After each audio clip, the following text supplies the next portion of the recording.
quand nous voulons t'écouter, Père, car tu règnes et que tu vis de siècle en siècle, dans le nom de Jésus-Christ. Amen. Amen.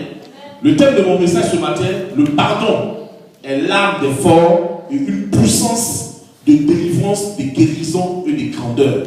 Dis Amen. Amen. Alléluia. Amen. Pourquoi le pardon est une arme des forts et une puissance de délivrance, de guérison et de grandeur. Alléluia. Quand tu vois la signification, Larousse donne comme définition de ce mot, le pardon est le fait de ne pas tenir rigueur d'une faute, la rémission d'une offense considérée comme non avenue, d'un manquement d'une faute, en ne gardant aucun ressentiment.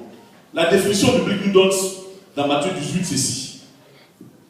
Matthieu 18, chapitre 18, verset 21. Il est écrit ceci. Alléluia. Il dit, alors Pierre s'approcha de lui et dit, Seigneur, combien de fois pardonnerai-je à mon frère lorsqu'il péchera contre moi? Serai-je jusqu'à 7 fois? Jésus lui dit, je ne te dis pas jusqu'à 7 fois, mais jusqu'à 77 fois 7. C'est pourquoi le rôle de Dieu est semblable à un roi qui voulut faire rendre compte à ses serviteurs. Quand il se mit à compter, on lui amena un qui devait 10 000 talents. Je vais m'arrêter là.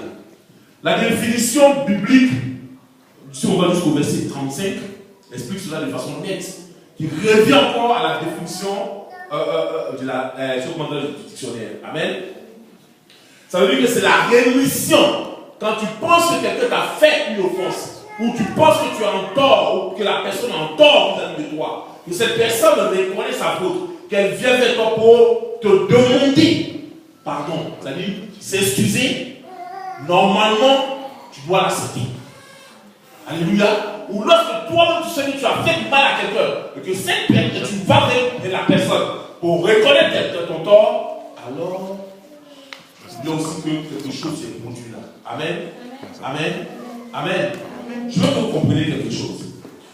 Aujourd'hui, les églises que nous avons, les chrétiens que nous sommes arrivés à un stade où il y a pas mal de choses qui se passent dans notre vie spirituelle et chrétienne. Alléluia. Je vais aller dans le fond de mon texte. J'ai donné seulement la définition pour aller dans le fond de mon texte. Luc chapitre 23. Luc chapitre 23, à partir du verset 34. C'est le verset 34 ce qu'on va prendre. Je ne vais pas prendre autre chose. Et c'est la partie A qui m'intéresse. Il est écrit ceci. Luc chapitre 23, verset 34. Regardez ceci. Et ça m'a frappé, je l'ai dit. Dans mon commentaire, je le disais sur Facebook, dans mon commentaire sur cela. Je me suis posé beaucoup de questions. Quand j'ai vu ce truc-là. Jésus dit, Père, pardonne-leur car ils ne savent pas ce qu'ils font. Je m'arrête là. Pourtant le verset continue. Hein. Mais je m'arrête justement à la partie A de ce verset. Il dit, Père, pardonne-leur car ils ne savent pas ce qu'ils font. Mais attends. Quelqu'un qui est cloué à la croix, on est en train de le tuer. Et il ose encore libérer une parole pour que ceux qui sont en train de le crucifier soient pardonnés.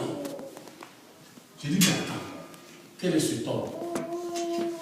Et je me pose la question de savoir, est-ce que c'est ce qu'il dit est fondé? Ou ce qu'il dit ça veut dire qu'il a un poids. Mais pourquoi il le dit? Parce qu'à ce moment précis,